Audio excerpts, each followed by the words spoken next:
मुंबईवर अदानींचं अतिक्रमण याबाबत राज फडणवीसांना भेटले असतील असा खोचक टोला संजय राऊतांनी लगावलाय। राज ठाकरे फडणवीस भेटीवरून राऊतांनी हा टोला लगावला आहे। मराठी नेत्यांनी एकत्र यावं, आम्ही अजूनही आशावादी आहोत असं राऊतांनी म्हटलं आहे। भारतीय जनता पक्ष आणि त्यांचे नेते हे मराठी माणूस आणि महाराष्ट्राचे शत्रू आहेत हे लोकांनी ठरवले।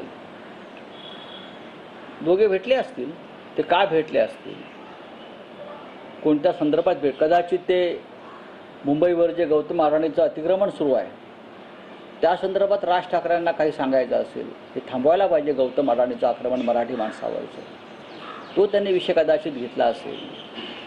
त्यांनी ड्रीम लाइनर विमानाचा जो अपघात झाला त्याच्यावरती काही भूमिका मांडलेली आहे, त्या संदर्भात ते भेटले असतील। तुम्ही वेगळ्या वेगळ्या शंका घेऊन मूळ मुद्द्याला जी बगल देत आहे ती बरोबर नाही। मराठी माणसाचं एकत्रीकरण यासाठी मी शेवटपर्यंत आम्ही सगळे आशावादी आहोत। शेवटच्या मिनिटापर्यंत आम्ही या भूमिकेत राहू की मुंबई